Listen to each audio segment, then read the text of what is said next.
Takulandirani ku AMTV Malawi kuchimake kwa nkhani zenizeni. Ngati nkhani imeneyo kuno kulibe, dziwani kuti nkhani imeneyo ndi yabodza. The DC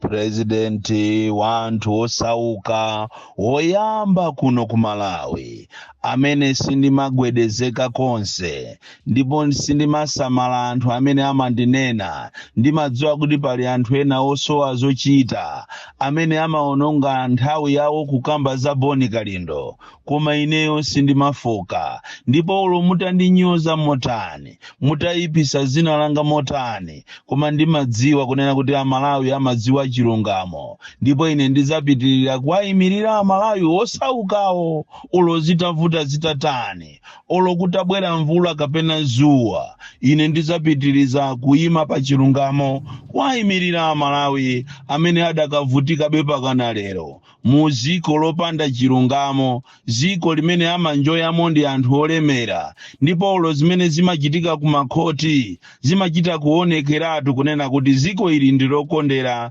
ndipo anthu olemera kapena andale samamangidwa. Even ulo atadwala sangapite ku chipatala cha boma, amapita cha private. Ena ambiriso kumakhala kunamizira kudwala, ndipo ndizomvesa chisoni kunena kuti ndende zathu kapena mapolisi sero athu ndi anthu okha osauka olemera. Ulo atapha munthu, ulo atapanga tchimo lotani, ameneyo sangakhale kundende muziko lokondera kwambiri limene chinyengo sichizatha. Madokotala akukhoti, mapolisi akakhala akangoona kuti ndi ndalama, iwo samasamala za malamulo. Malamulo amachita apply kwa anthu osauka, onena kuti anthu olemerawo mabelo samati apasidwa liti.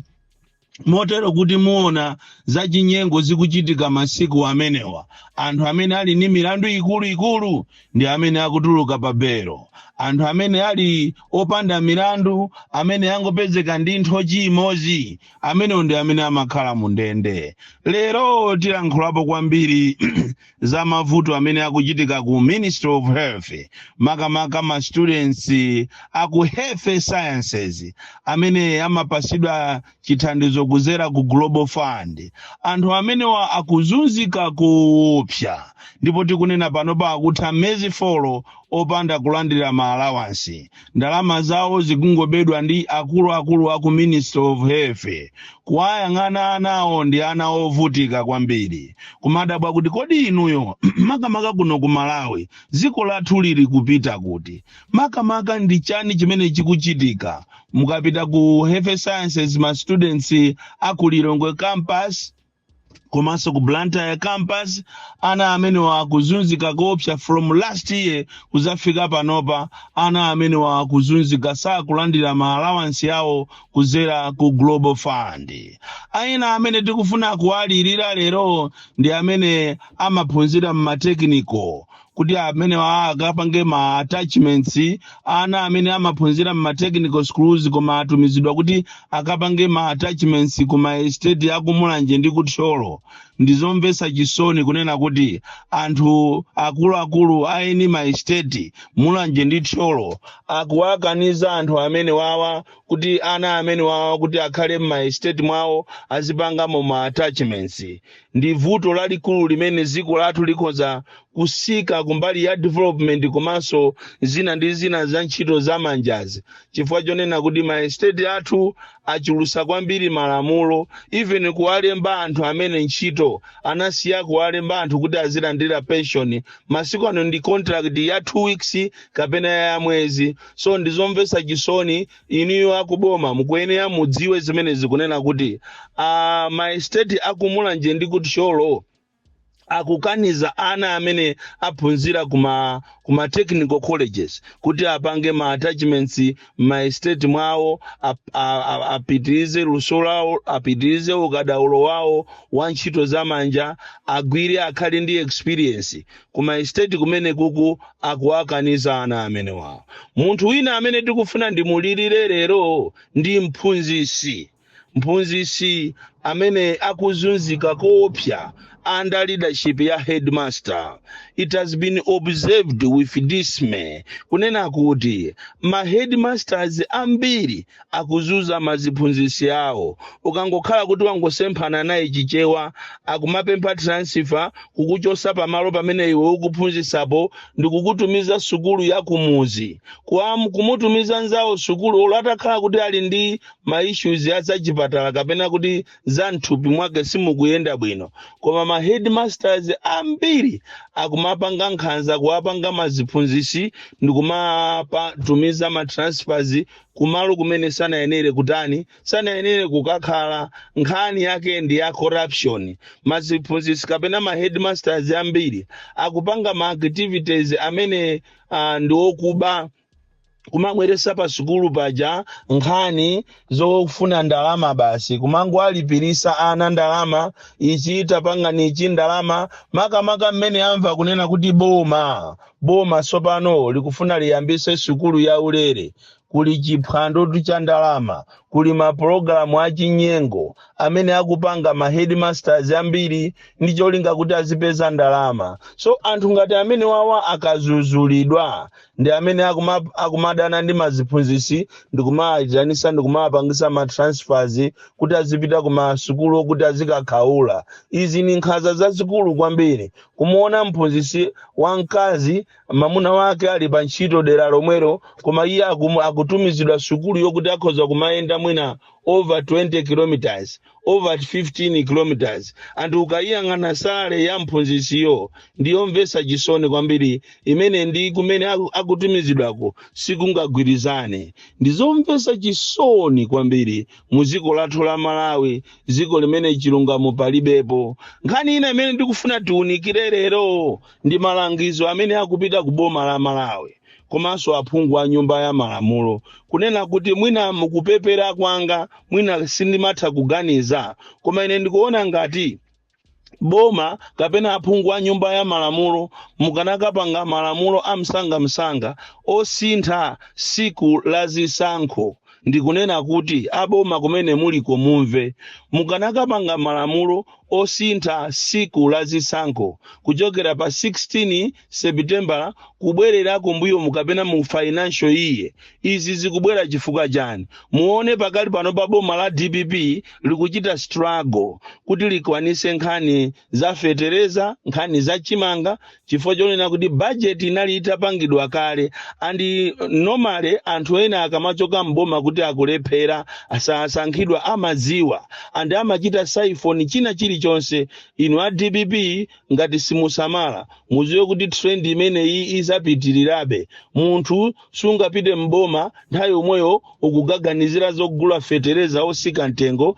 kapena kugawa chimanga kwa anthu pomwe budget yake inapangidwa kale ndi boma lina zosatira zake ndi zimwazionazi kunena kuti nkhani ya subsidy nkhani yokhuza ndi fetereza osika mtengo akukumana ndi ma challenges ochuluka chifukwa chonena kuti budget imene inapangidwa ndi IMCP most of the ndalama zimangobedwa andi ngati kuli boma limene laba ndalama kopya ndi boma la MCP andi tikudabwa kunena kuti inuyo aboma simukuamanga anthu amene wangakhale pali maumboni ochuluka so ndikufuna ndikusimikizireni kunena kuti ngati siku la chisankho sirisintha ndikukhalabe pa 16 September muziwe kuti mavuto amene wazankankerabe kupitirira ndipo boma limene lingazabwere nthawi imeneyo lizakhalanso ndi mavuto ngati awa amene mukuona inu a DPP chifukwa nthawi yomweyo mangochoka kuzisankho nthawi yomweyo mukupita kuti mukachite implement nkhani ya subsidy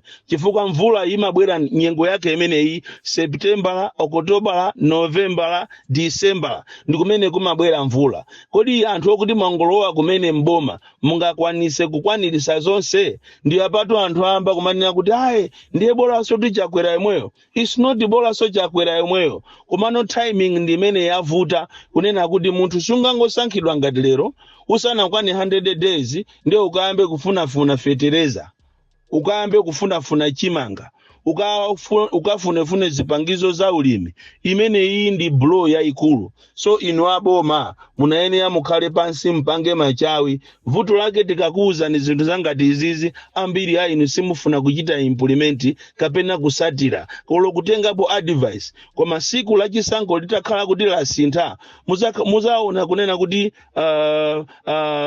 you are able to get funding kapena kupita ku parliament ukapanga budget yogwirizana ndi period imene iyi kuti mukwanirise zinthu zimene nzofunikira kwambiri. So kwa ineyo ndimaona ngati pakale siku lokhazikika la zisankho kandi boma liti kawina atani akhale malamulo komanso nkhani za agriculture za ulimizi zikhalenso ndi siku lokhazikika limene wina afune asafune boma litasintha nkhani yokhuzana ndi za ulimi kapena zipangizo za ulimi likhale siku limene lolo opanda kuchosera opanda kuonjezera. Muzaona kuti mavuto ngati awawa azakhala kuti akuchepa. Andi nkhani izizi zokhuzana ndi akuba kukatangale chinyengo sizakhalako chifukwa muzakhala ndi nthawi yokwanira kwambiri. Koma panopa as government you are struggling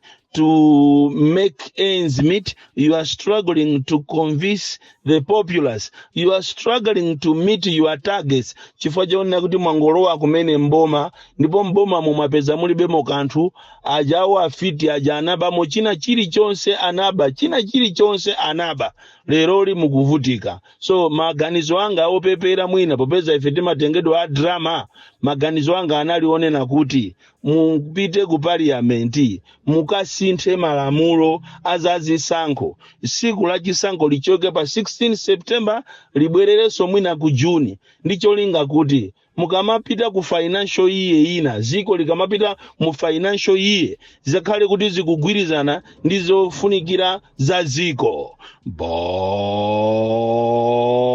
Bon Kalindo Edisi mwana woopsa kwambiri amene ambiri alimbana naye koma analephera, ndipo ena akuyesesabe kuti alimbane nane andigwese koma analephera. Ndipo iwe amene ukulimbana ndi ine ukungotaya nthawi yako chifukwa sukwanisa. From Jeza Village TA Mabuka Box 76 Mulanje Malawi Southern Africa.